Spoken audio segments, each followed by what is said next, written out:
Assalamualaikum warahmatullahi wabarakatuh. Bismillahirrahmanirrahim. Hari ini kita akan belajar mengenai penyakit infeksi dan menular. Untuk pengertiannya itu sendiri adalah penyakit yang disebabkan oleh sebuah agen biologis atau mikroorganisme seperti virus, bakteri, jamur, parasit, dan bukan disebabkan oleh faktor fisik seperti contohnya kecelakaan, keracunan makanan, luka bakar.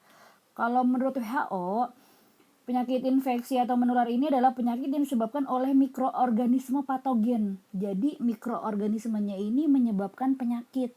Contohnya seperti virus, bakteri, jamur, ataupun parasit. Cara penularan. Cara penularan ini ditularkan dari sumbernya atau reservoir ke seseorang. Mekanismenya bisa melalui penularan langsung, tidak langsung, ataupun melalui udara. Kalau penularan langsung ini bibit penyakitnya ditularkan langsung dari sumbernya kepada seseorang atau kepada binatang melalui port de entry. Port de entry itu maksudnya adalah melalui jalur masuk seperti adanya sentuhan, gigitan, berciuman, hubungan seksual, terkena percikan air ludah, yang terkena ke selaput lendir mata atau konjungtiva, atau masuk ke dalam hidung, atau masuk ke dalam mulut ketika seseorang itu bersin, batuk, meludah, berbicara yang jaraknya kurang dari 1 meter. Penularan tidak langsung, yaitu melalui alat-alat yang terkontaminasi. Contohnya itu peralatan makan, peralatan minum, alat-alat kedokteran yang bekas pasien makanya harus disterilisasi, peralatan laboratorium. Terus penularan melalui vektor bisa 2 cara, yaitu mekanis dan biologis. Mekanis ini jadi sumber penyakitnya ini atau bibit penyakitnya ini terbawa oleh serangga atau terbawa oleh binatang. Contohnya terbawa pada kakinya ataupun pada belalainya, sehingga bibit penyakit itu terbawa dan masuk dalam saluran pencernaan serangga. Kalau biologis, yaitu bibit penyakitnya ini setelah masuk ke dalam tubuh serangga mengalami perkembangbiakan. Nah, selanjutnya mikroba itu berpindah dari serangga pindah ke tubuh seseorang atau tubuh pejamu, misalnya melalui gigitan. Lalu melalui udara. Contohnya itu adalah atau disebut dengan droplet infection. Jadi penularannya melalui debu ataupun tetes ludah. Kalau melalui debu itu, jadi debu di udara ini mengandung bibit penyakit. Contohnya pada penularan penyakit TBC yang disebabkan oleh bakteri Mycobacterium tuberculosis. Kalau melalui droplet infection, bibit penyakitnya ini menular dengan perantara percikan ludah. Contohnya ketika seseorang itu batuk, bercakap-cakap. Contohnya pada penyakit difteri. Difteri di mana disebabkan oleh bakteri Corynebacterium diphtheri. Contoh penyakit infeksi menular bisa disebabkan oleh bakteri. Contohnya yang disebabkan oleh bakteri adalah TBC. TBC menular melalui udara atau droplet infection, tetanus melalui luka yang kotor, diare melalui lalat atau tangan jari kita yang kotor, pneumonia dia melalui udara, gonore, sifilis ditularkan melalui hubungan seksual, dan sakit telinga atau ada infeksi pada telinga biasanya awalnya bisa disebabkan karena selesma atau batuk pilek, lalu meradang menginfeksi sampai ke telinga. Jadi itu adalah contoh penyakit yang disebabkan oleh bakteri. Lalu yang disebabkan oleh virus seperti selesma, influenza, campak, gondok bisa ditularkan melalui udara ketika pasien itu batuk ataupun juga melalui lalat. Untuk rabies melalui gigitan binatang. Kalau untuk penyakit kulit seperti varicella zoster atau cacar air, herpes zoster biasanya melalui sentuhan. Ada juga penyakit yang disebabkan oleh jamur. Contohnya scabies, kurap kutu air, Pityriasis versicolor atau panu. Terus biasanya ditularkan melalui sentuhan atau barang-barang yang dipakai bersamaan, baju berbarengan, anduk berbarengan. Terus penyakit disebabkan oleh parasit internal. Parasit internal ini jadi hewannya ini hidup di dalam tubuh seseorang. Contohnya itu adalah disentri, yang ditularkan dari kotoran lalu masuk ke dalam mulut, atau juga pada malaria, yaitu melalui gigitan nyamuk. Yang terakhir adalah disebabkan oleh parasit, yaitu hewan berbahaya yang hidup di permukaan tubuh.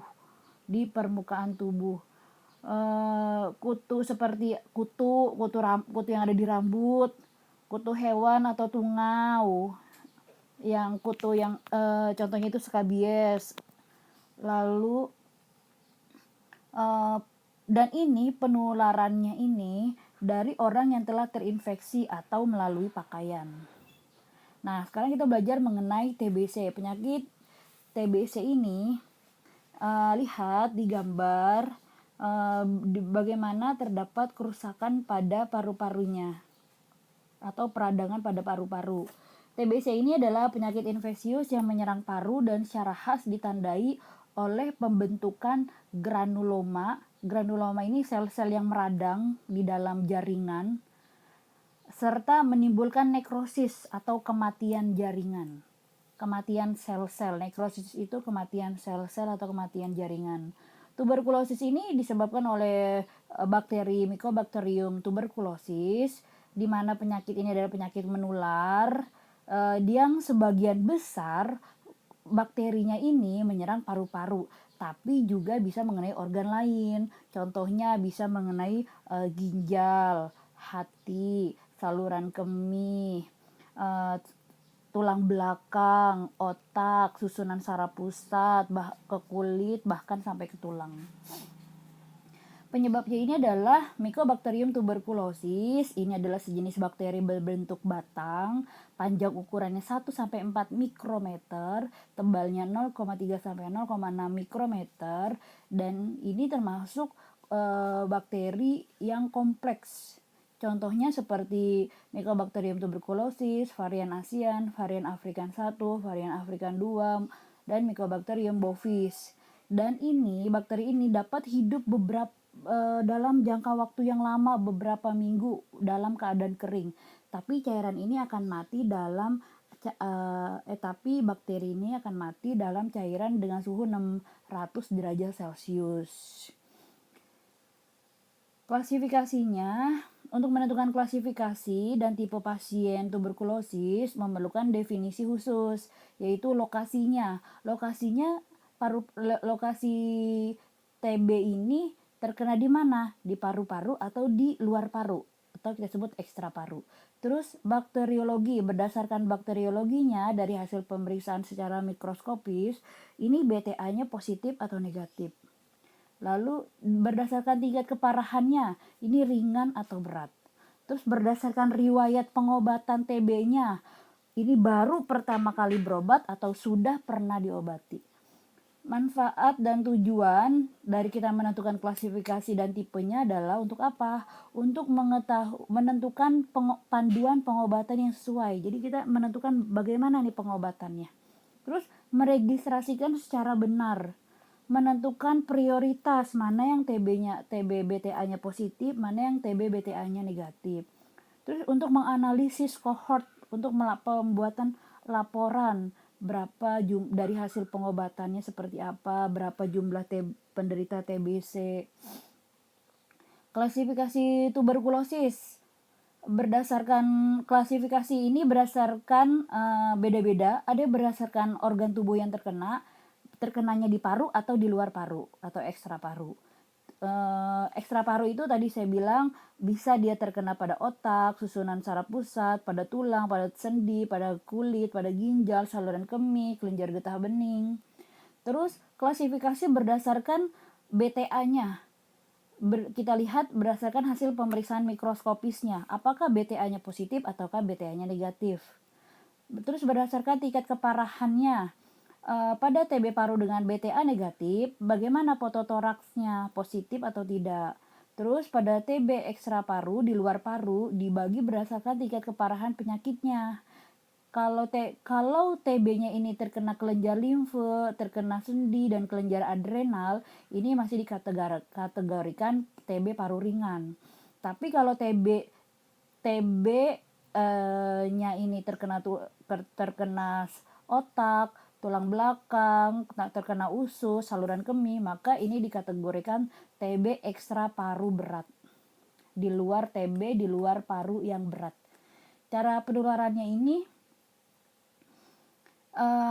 cara penularan TB ini adalah sumber penularan ini yang menjadi sumber menularkan ke orang lain adalah pasien yang dengan BTA positif.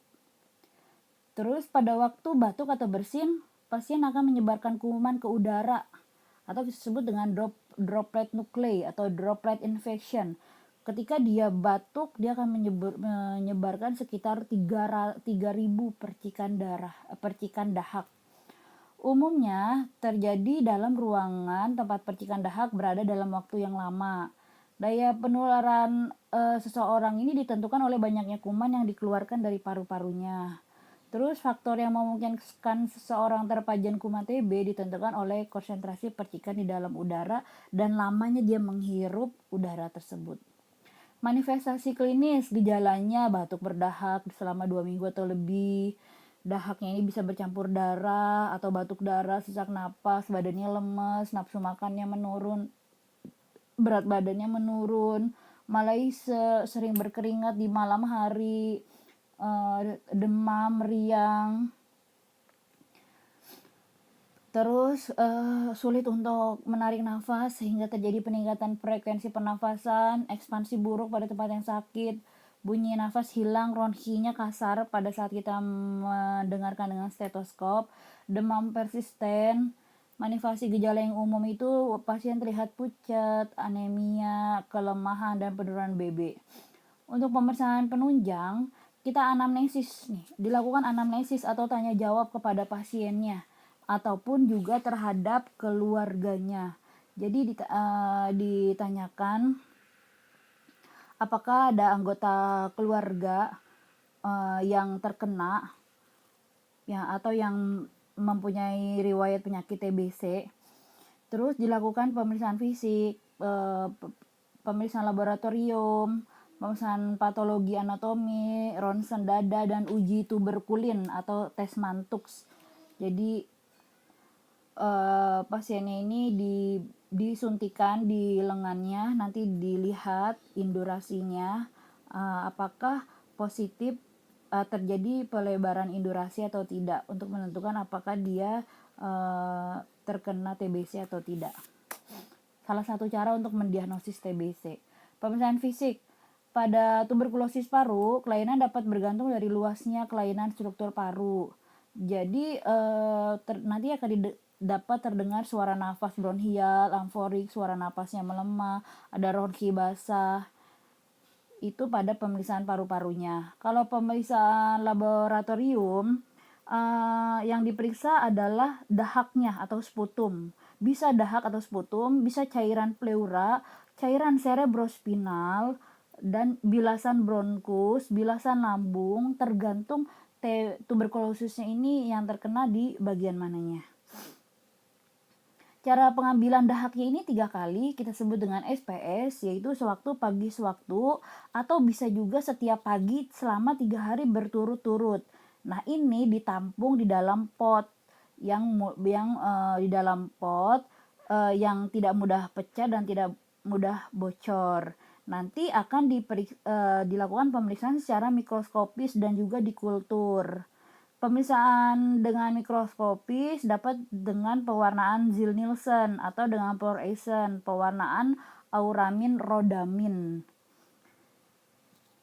Nah, untuk interpretasinya, untuk membacanya, yaitu dikatakan bila seseorang itu 3 kali positif atau 2 positif plus 1 negatif, maka dikatakan BTA-nya positif. Bila dalam dalam pemeriksaan 1 kali positif dan 2 negatif, maka diulang BTA-nya 3 kali, dan apabila 1 positif plus 2 negatif, maka BTA-nya positif. Namun apabila 3 kali pemeriksaannya negatif, maka dikatakan BTA-nya negatif. Pemeriksaan radiologi. Pemeriksaan yang paling standar adalah fototoraks atau ronsen toraks atau ronsen dada. Dan dicurigai TB-nya ini inaktif meliputi bila terdapat fibrotik, terus penebalan pada pleura atau Schwartz, dan uji tuberkulin atau tes Mantoux. Ini adalah alat diagnostik utama pada anak-anak maupun dewasa yang dapat mempengaruhi hasil uji ini dapat dipengaruhi oleh status BCG. Apakah seorang itu pernah diimunisasi BCG atau tidak. Komplikasi yang terjadi pada penderita TB paru dibedakan menjadi dua. Kalau komplikasi dini itu terjadi pleuritis, efusi pleura, emfisema, laringitis. Kalau pada stadium lanjut itu seperti hemoptisis masis atau perdarahan pada saluran nafas bawah, kolaps lobus karena ada sumbatan di duktus, bronkiektasis, adanya pelebaran bronkus, dan bisa menyebar ke organ lain seperti otak, tulang, sendi, ginjal. Pengobatannya ini menggunakan obat anti tuberkulosis seperti INH, isoniazid, rifampicin, streptomycin, ethambutol, dan tambahan lain seperti kanamisin, amikasin, quinolone. Terapi non-farmakologi, pasien itu yang tidak menggunakan obat, pasien dianjurkan untuk berjemur di bawah sinar matahari, banyak istirahat, pola makan yang sehat, menjaga kebersihan rumah, menjaga sirkulasi udara, jadi sinar mataharinya harus masuk ke dalam rumah, berolahraga secara teratur, dan rajin mengontrol gula darah, karena khawatir kalau ada diabetes maka sulit untuk sembuhnya. Pencegahannya biasanya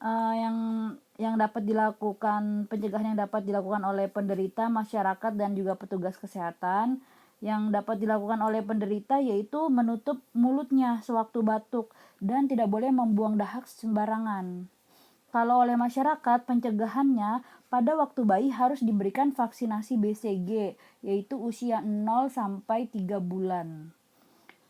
Lalu oleh petugas kesehatan, petugas kesehatan dapat memberikan penyuluhan tentang penyakit TBC seperti gejalanya, bahayanya, akibat yang ditimbulkan apa saja. Terus pencegahannya melakukan isolasi. Jadi pada seseorang yang terkena TBC itu sebaiknya tidak sering kontak dengan orang lain. Terus mendesinfeksi, cuci tangan, kebersihan di rumah, lalu mengimunisasi. Jadi orang-orang yang beresiko imunisasi orang kontak maksudnya adalah yang terindikasi dengan imunisasi orang kontak ini maksudnya adalah tindakan pencegahan bagi orang yang sangat dekat seperti keluarga, perawat, dokter yang terindikasi dengan vaksin BCG. Terus penyelidikan orang kontak. Jadi dicari siapa saja yang mempunyai riwayat pernah sakit TBC. Lalu pengobatan khusus. Jadi penderita dengan TBC aktif ini perlu pengobatan yang tepat. Obat-obat yang dikombinasi yang diterapkan oleh dokter diminum dengan teratur dalam waktu yang lama, biasanya 6 atau sampai 12 bulan. Oke. Demikianlah penjelasan mengenai TBC. Dibaca lagi bukunya agar lebih mengerti. Terima kasih. Wassalamualaikum warahmatullahi wabarakatuh.